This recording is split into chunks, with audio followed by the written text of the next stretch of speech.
배움이 쉽다고 느껴진다면 아마도 당신은 아무것도 배우지 않고 있는 것일 겁니다. 특정 주제에 대해 유튜브 영상 3편을 보고 기사 2개를 읽은 뒤 와, 이제 다 이해했어. 이 주제를 완벽히 마스터했어. 라고 생각하는 순간을 아실 겁니다. 그리고 배운 것을 적용하려고 해봅니다. 아무것도, 정말 아무것도 되지 않습니다. 자신이 전혀 이해하지 못했다는 사실을 깨닫고 그대로 얼어붙게 되죠. 종종 다시 시도하는 것조차 포기해버립니다. 이것은 우연이 아니며 당신이 어리석어서 그런 것도 아닙니다. 이 현상의 정확한 이유를 설명해주는 고대 동양의 철학이 있습니다. 더 중요한 것은 어떤 기술이든 진정으로 마스터하고 싶다면 무엇을 다르게 해야 하는지 알려준다는 것입니다. 일본에는 마나부라는 개념이 있습니다. 그들이 배움을 뜻할 때 쓰는 이 단어는 모방하다, 베끼다라는 뜻을 가진 마네부라는 단어에서 유래했습니다. 맞습니다. 동양의 장인들에게 모든 진정한 배움은 이미 그것을 마스터한 사람을 완벽하게 모방하는 것에서 시작됩니다. 창조적인 해석이나 독창적인 접근 방식이 아니라 완전하고 겸손하며 세심한 모방입니다. 이상하게 들리시나요? 그 깊이를 이해할 때까지 조금만 기다려 보십시오. 현대 서구 교육이 독창적이 되어라, 다르게 생각하라, 너만의 목소리를 찾아라 라고 말하는 반면 동양의 지혜는 아주 뼈아픈 질문을 던집니다. 아직 그 언어조차 배우지 못했는데 어떻게 당신만의 목소리를 낼 수 있겠는가? 그리고 이러한 접근 방식의 차이가 기술을 진정으로 마스터하는 사람과 자신이 마스터했다고 착각하는 사람을 갈라놓습니다. 작가 오스틴 클레오는 그의 저서 훔쳐라, 아티스트처럼에서 이렇게 적었습니다. 자신이 누구인지 알 때까지 기다리지 말고 시작하라. 같은 책에서 그는 또 이렇게 말합니다. 완전히 독창적이어야 한다는 부담감에서 벗어나면 우리는 무에서 유를 창조하려는 노력을 멈추고 영향을 피하는 대신 기꺼이 받아들일 수 있다. 오늘 저는 20살의 평범한 청년 가브리엘의 이야기를 들려드리려고 합니다. 그는 미국의 한 매장에서 일하고 있었습니다. 그는 삶을 즐겼고 내일에 대해 깊이 생각하지 않았습니다. 그에게는 메리라는 여자친구가 있었죠. 메리가 모든 것을 바꿀 소식을 전하러 온 그날까지 모든 것이 평화로웠습니다. 그녀가 임신을 한 것입니다. 가브리엘은 자신의 삶을 돌아보며 생각했습니다. 이제 어쩌지? 매장 월급으로 어떻게 가족을 부양하지? 그는 빨리 삶을 바꿔야만 했습니다. 그리고 바로 그때 그는 무언가를 이해하는 것과 진정으로 마스터하는 것은 완전히 다르다는 사실을 깨닫게 됩니다. 이야기를 계속하기 전에 여러분께 한 가지 부탁드릴 것이 있습니다. 이 영상의 내용이 공감되신다면 아래의 좋아요 버튼을 눌러주십시오. 채널을 구독하고 알림 설정을 켜주시면 매주 이와 같은 깊이 있는 콘텐츠를 전해드리겠습니다. 그리고 여러분이 정말로 마스터하고 싶은 기술이 무엇인지 댓글로 남겨주십시오. 프로그래밍일 수도 있고 영어일 수도 있으며 기타 연주일 수도 있습니다. 무엇이든 좋습니다. 아래에 댓글을 남겨주십시오. 여러분의 이야기가 궁금합니다. 자, 이제 다시 가브리엘의 이야기로 돌아가 보겠습니다. 챕터 1. 쉬운 배움의 환상. 가브리엘은 프로그래밍을 배우기로 결심했습니다. 검색을 해보니 프로그래머들이 돈을 아주 잘 번다는 것을 알게 되었고 좋은 프로젝트에 참여할 수만 있다면 괜찮은 월급뿐만 아니라 탄탄한 커리어 패스까지 얻을 수 있을 것 같았습니다. 문제는 그가 코딩에 대해 아는 것이 전혀 없다는 것이었죠. 그래서 그는 누구나 할 법한 행동을 했습니다. 구글을 열고 프로그래밍 배우는 법을 검색했습니다. 그리고 바로 거기서부터 문제가 시작되었습니다. 30일 만에 프로그래머가 될 수 있다고 약속하는 강의, 4시간 만에 파이썬 배우기 같은 영상, 자신만의 공부법을 찾으라는 기사 등 정보가 쏟아졌습니다. 가브리엘은 들떴습니다. 쉬워 보였거든요. 그는 아주 많은 영상을 보았습니다. 알록달록한 필기도 하고 앞으로 배울 모든 프로그래밍 언어를 정리한 엄청나게 체계적인 노션 노트도 만들었습니다. 이 주 후 가브리엘은 자신감을 느꼈습니다. 와, 난 이미 파이썬, 자바스크립트, 심지어 SQL의 기초도 알고 있어. 그는 개념들을 이해했습니다. 변수 루프 함수가 무엇인지 알았죠.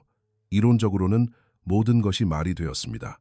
메리조차도 자기야, 정말 잘하고 있어. 거의 프로그래머가 다 됐네. 라고 칭찬했습니다. 가브리엘은 미소를 지으며 동의했습니다. 그는 정말 자신이 배우고 있다고 생각했습니다. 테스트를 해보기 전까지는 말이죠. 그는 초보자를 위한 프로그래밍 과제가 있는 웹사이트에 들어갔습니다. 두 숫자를 더하는 함수를 만들거나 1부터 10까지 세는 프로그램을 작성하는 식의 간단하고 기본적인 문제들이었습니다. 가브리엘은 첫 번째 과제를 보았고 그대로 굳어버렸습니다. 잠깐 시작을 어떻게 해야 하지? 그는 보았던 영상들을 떠올리려 애썼고 노트를 뒤적여 보았지만 막상 코드를 직접 짜려고 하니 아무것도 할 수 없었습니다. 첫 번째, 문제조차 풀지 못했습니다. 그는 몇 시간이나 매달렸지만 결국 좌절하고 말았습니다.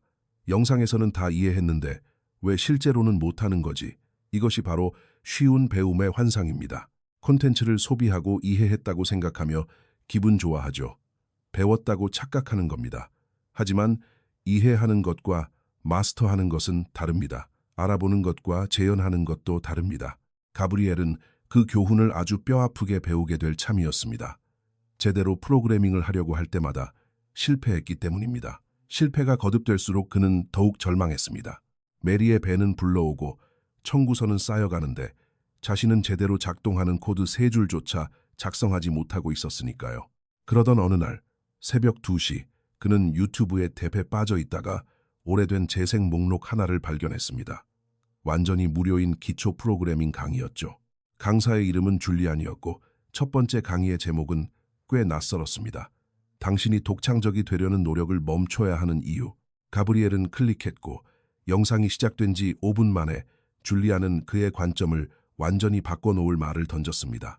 자신만의 방법을 찾으려 해서는 프로그래밍을 배울 수 없습니다. 처음부터 창의적이려고 해서는 배울 수 없습니다. 당신은 모방을 통해 배울 것입니다. 그렇습니다. 일본인이 서예를 배우듯 한 줄 한 줄 똑같이 베껴 쓰는 겁니다. 가브리엘은 미간을 찌푸렸습니다. 베끼라고 그건 나쁜 거 아닌가. 하지만 그는 절박했기에 계속 영상을 보았습니다. 챕터 이 스승과 방법론. 줄리안은 평범한 강사가 아니었습니다. 그는 약간의 아시아 억양을 썼고 말할 때 묘할 정도로 침착했습니다. 두 번째 강의에서 그가 설명했습니다. 마나부라는 말을 들어본 적이 있습니까? 일본의 개념입니다. 그들이 배움을 뜻할 때 쓰는 단어는 모방하다라는 뜻의 마네부에서 왔습니다. 일본인들은 서양인들이 잊어버린 사실을 알고 있습니다. 제대로 마스터하지 못한 분야에서는 결코 혁신할 수 없다는 것을요. 그는 계속 말했습니다. 사무라이가 검을 쓰는 법을 어떻게 배우는지 아십니까? 첫날부터 자신만의 스타일을 찾지 않습니다. 그는 모방합니다. 스승의 움직임을 1000번 만번 반복하며 그 동작이 온전히 자기 몸의 일부가 될 때까지 따라합니다. 일본의 서예가가 어떻게 배우는지 아십니까? 그는 창의성을 표현하지 않습니다. 옛 거장의 글자를 가져다 대고 그 위에 다시 또다시 끊임없이 덧그리며 손이 완벽으로 가는 길을 기억할 때까지 연습합니다. 가브리엘은 영상을 멈추고 심호흡을 했습니다. 이것은 그가 지금껏 들어왔던 모든 이야기와 정반대였습니다. 모든 강의, 모든 영상, 모든 기사는 당신만의 방법을 찾으세요. 당신다워지세요. 틀에서 벗어나 생각하세요. 라고 말했습니다. 하지만 그중 어느 것도 효과가 없었죠. 그래서 그는 결심했습니다. 의문을 품지도 않고 자신만의 방식에 맞추려 노력하지도 않고 오직 줄리안이 하라는 대로만 정확히 따르기로 말입니다. 완벽하게 베끼기로 한 것입니다. 줄리안의 다음 강의는 간단한 연습이었습니다. 화면에 헬로 월드라고 출력하는 프로그램을 작성하라. 아주 단순했지만 줄리안이 가르치는 내용 이면의 개념은 삶을 변화시킬 만한 것이었습니다. 줄리안은 단순히 코드를 보여주는데 그치지 않았습니다. 모든 문자, 모든 공백, 모든 세미콜론까지 설명했습니다. 그러고 나서 이렇게 말했습니다. 이제 영상을 멈추고 모든 것을 지우십시오. 복사해서 붙여넣기 하지 말고 처음부터 모든 글자를 똑같이 다시 치십시오. 가브리엘은 이상하다고 생각했습니다. 이건 이미 할 줄 아는데 방금 봤잖아. 그래도 그는 시키는 대로 했습니다. 모든 것을 지웠습니다. 기억을 더듬어 다시 쓰려 했지만 틀리고 말았습니다. 괄호를 빼먹었고 따옴표를 잊었으며 프린트 명령어를 대문자로 썼고 코드는 실행되지 않았습니다. 어떻게 이걸 잊을 수가 있지 방금 봤는데. 그는 다시 영상으로 돌아갔습니다. 다시 보고 다시 지우고 다시 썼습니다. 또 틀렸습니다. 5번째 시도에서야 비로소 제대로 해낼 수 있었습니다. 그리고 줄리안은 가브리엘이 평생 잊지 못할 말을 했습니다. 쉬웠다면 당신은 배운 것이 아닙니다. 저항감을 느끼지 못했다면 진짜 기억을 만들고 있는 것이 아닙니다. 진정한 배움은 불편합니다. 언제나 그렇습니다. 가브리엘은 강의와 연습 문제를 계속 이어갔고 줄리아는 가차 없었습니다. 이걸 베끼십시오. 이제 지우십시오. 다시 하십시오. 틀렸습니까? 좋습니다. 10번 더 틀리십시오. 그 실수 하나하나가 당신의 뇌에 올바른 길을 새겨넣고 있기 때문입니다. 줄리안이 항상 반복하던 개념이 있었습니다. 바로 슈알입니다. 저 역시 이 채널에서 이 개념에 대해 여러 번 다룬 적이 있죠. 슈, 즉 지키다 충실히 베낍니다. 자아를 버리고 기본기를 완전히 흡수하는 것입니다. 하, 즉 깨트리다. 기본을 마스터한 후에는 질문하고 적용하고 실험하기 시작합니다. 리, 즉 초월하다. 그렇게 해서 자신만의 길을 만드는 것입니다. 하지만 이것은 오직 스승의 길을 완전히 마스터한 후에만 가능합니다. 가브리엘은 슈의 단계를 거치고 있었습니다. 그리고 그것은 굴욕적이었습니다. 기본적인 코드를 베끼고 바보 같은 연습 문제를 반복하고 같은 것을 20번이나 해야 했으니까요. 하지만 무언가 변하기 시작했습니다. 이 주 동안 베끼고 반복한 후 가브리엘은 너무 깊이 생각하지 않고도 코드를 작성할 수 있다는 것을 깨달았습니다. 그의 손가락이 패턴을 기억했고 프로그램을 실행하기도 전에 머릿속에서 오류를 찾아냈습니다. 그는 단지 프로그래밍을 알아가는 것이 아니라 완전히 자신의 것으로 지배해 나가고 있었습니다. 챕터 3. 저항과 발전. 3개월 후 가브리엘은 주니어 프로그래머로 첫 직장을 얻었습니다. 전혀 화려한 곳이 아니었습니다. 작은 스타트업이었죠. 프로그래머치고는 낮은 연봉이었지만 전자제품 매장에서 일할 때보다는 3배나 많은 돈이었습니다.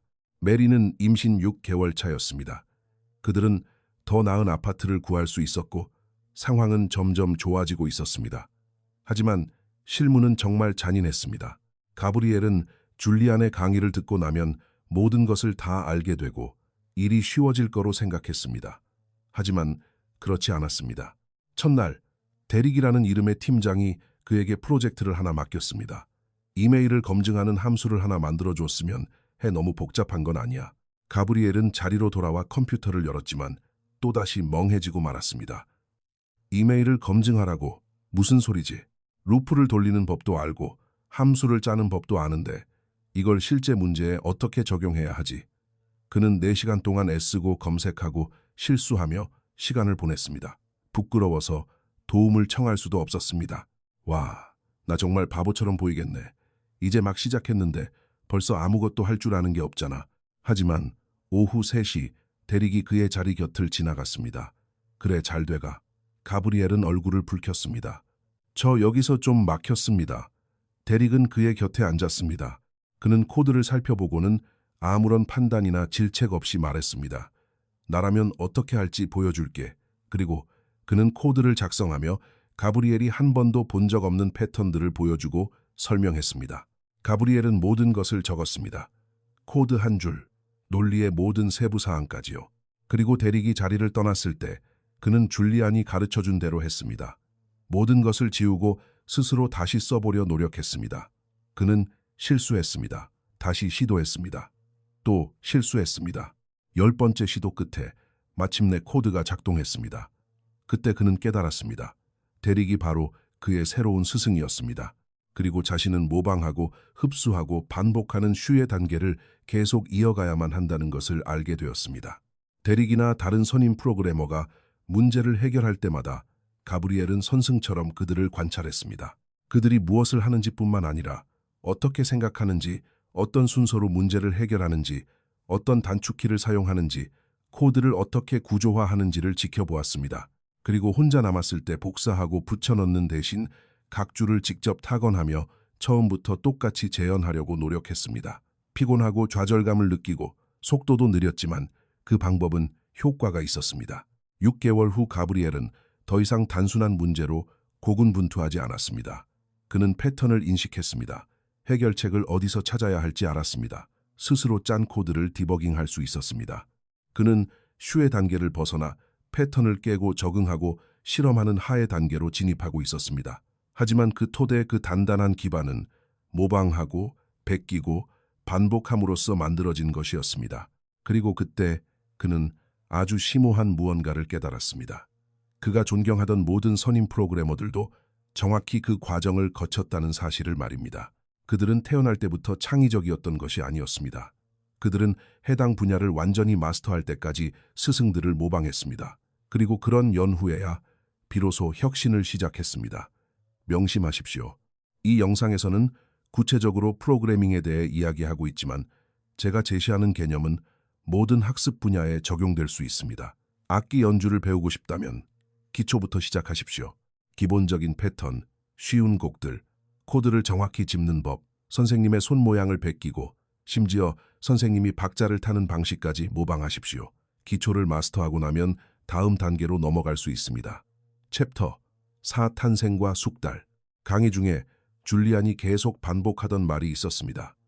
피카소는 훌륭한 예술가는 베끼고 위대한 예술가는 훔친다 라고 말했습니다. 하지만 일본의 거장들은 더 깊이 있는 말을 남겼습니다. 거장들은 완전히 모방하여 그 기술이 자신의 본성과 떨어질 수 없는 하나가 되게 한 다음 마침내 초월한다. 그뿐만이 아닙니다. 일본에는 카타라는 또 다른 개념이 있습니다. 완전히 내재화될 때까지 형태와 패턴을 반복적으로 연습하는 것을 말합니다. 무술에서 카타, 즉 품새는 수천 번 반복하는 일련의 동작입니다. 창의적이 되기 위해서가 아니라 생각하지 않고도 몸이 완벽한 동작을 기억하도록 하기 위함입니다. 기본적인 카타를 마스터했을 때만 실제 전투에서 임기응변을 발휘할 수 있습니다. 어떤 기술이든 마찬가지입니다. 놀라운 작가가 되고 싶으십니까? 거장들의 글을 필사하십시오. 그들이 어떻게 문장을 구성했는지 느끼십시오. 디자이너가 되고 싶으십니까? 존경하는 전문가의 레이아웃을 픽셀 단위로 똑같이 다시 만들어 보면서 각각의 선택 이면에 숨겨진 의도를 이해하십시오. 기타를 치고 싶습니까? 기본 코드를 마스터하기 전에 자신만의 스타일을 발명하려 하지 마십시오. 클래식 솔로, 연주를 음표 하나하나 그대로 카피하십시오. 독창성은 출발점이 아니라 목적지입니다. 하지만 그곳에 도달하려면 기꺼이 모방할 수 있는 겸손함이 필요합니다. 그리고 이 겸손함은 일본어로 초심, 즉 처음 시작하는 자의 마음이라는 이름으로 불립니다. 이 채널의 다른 영상들에서도 이 개념을 다룬 적이 있습니다. 만약 여러분이 난 이 개념을 이미 알고 있어 더 이상 들을 필요가 없어 라고 생각하신다면 어쩌면 여러분은 아직 이 개념들을 온전히 이해하지 못한 것일지도 모릅니다. 초심이란 자아를 내려놓고 자신이 알지 못함을 인정하며 이미 통달한 자들로부터 배우는 과정에 온전히 순응하는 것을 뜻합니다. 챕터 5 전환점. 가브리엘이 스타트업에서 일한 지 몇 달이 지났을 무렵 메리의 진통이 시작되었습니다. 그는 모든 것을 내려놓고 병원으로 달려갔습니다. 그리고 새벽 3시 27분 노아가 태어났습니다. 큰 눈망울과 우렁찬 울음소리를 가진 건강한 사내아이였습니다. 가브리엘은 아들을 처음 품에 안고 눈물을 흘렸습니다. 슬픔이 아니라 안도감, 감사함, 그리고 자부심의 눈물이었습니다. 9개월 전 그는 아무것도 가진 게 없었습니다. 기술도, 비전도, 계획도 없었죠. 하지만 그는 진정으로 배우겠다는 결단을 내렸습니다. 그리고 진정으로 배운다는 것은 자존심을 굽히고 모방하고 반복하고 1000번의 실수를 저지르며 그럼에도 계속 나아가는 것을 의미했습니다. 노아가 태어난 지 3주 뒤 가브리엘은 대리그로부터 이메일 한 통을 받았습니다. 이봐, 정말 빠르게 발전했어. 회사에서 자네를 정규직으로 승진시키고 싶어 해. 내일 나랑 이야기 좀 나누지. 가브리엘은 그 이메일을 3번이나 읽었습니다. 믿을 수가 없었죠. 다음 날 대리는 이렇게 설명했습니다. 넌 다른 사람들이 가지지 못한 걸 가지고 있어. 넌 바보처럼 보이는 걸 두려워하지 않잖아. 질문하고 베끼고 제대로 할 수 있을 때까지 연습하지. 그건 정말 드문 태도야. 그는 덧붙였습니다. 이곳에는 컴퓨터 공학 학위를 가졌음에도 이미 다 안다고 생각해서 성장이 멈춰버린 사람들이 있어. 하지만 넌 달라. 넌 초심을 가지고 있거든. 가브리엘은 미소를 지었습니다. 그는 대릭이 무슨 말을 하는지 정확히 알았습니다. 줄리안이 이렇게 가르쳤으니까요. 배움의 가장 큰 장애물은 무지가 아니다. 그것은 지식의 착각이다. 가브리엘은 창조자가 되기 전에 모방자가 되기를 받아들임으로써 그 착각을 산산조각 내버렸던 것입니다. 오늘날 가브리엘은 선임 프로그래머입니다. 그는 프로젝트를 이끌고 주니어 프로그래머들을 가르칩니다. 그리고 팀에 새로 합류하는 프로그래머들에게 그가 늘 해주는 말이 있습니다. 너만의 방법을 찾으라는 말은 전부 잊어버려. 처음에는 지겨워질 때까지 베끼고 모방하고 반복해야 해. 그건 부끄러운 일이 아니야. 원래 그런 거니까. 그는 동양의 거장들이 수세기 동안 알고 있었던 사실을 실전을 통해 배웠기 때문입니다. 배움이 너무 쉽다고 느껴진다면 아마도 당신은 배우고 있는 것이 아닐 겁니다. 진짜 배움은 불편합니다. 반복적이고 굴욕적이죠. 실수를 아주 많이 하게 될 겁니다. 자신이 바보처럼 느껴질 테고 포기하고 싶어질 겁니다. 하지만 바로 그 저항감이 당신의 뇌에 기술을 깊이 새겨넣고 있는 것입니다. 자, 오늘 살펴본 내용을 요약해 보겠습니다. 만화부 배움은 모방입니다. 모든 숙달은 이미 아는 사람을 완벽하게 모방하는 것에서 시작됩니다. 슈하리, 처음에는 순응하고 충실히 베낀 다음 깨트리고 적용하며 실험하십시오. 그리고 그런 연후에야 초월하여 당신만의 길을 창조하십시오. 카타 기술이 두 번째 천성이 될 때까지 형태와 패턴을 반복 연습하는 것입니다. 초심 자아를 비우고 가르침을 온전히 흡수하는 초보자의 마음입니다. 그리고 가장 뼈아픈 교훈은 당신이 완벽히 숙달하지 못한 규칙은 깨트릴 수 없다는 것입니다. 깊이 이해하지 못하는 분야에서는 결코 혁신할 수 없습니다.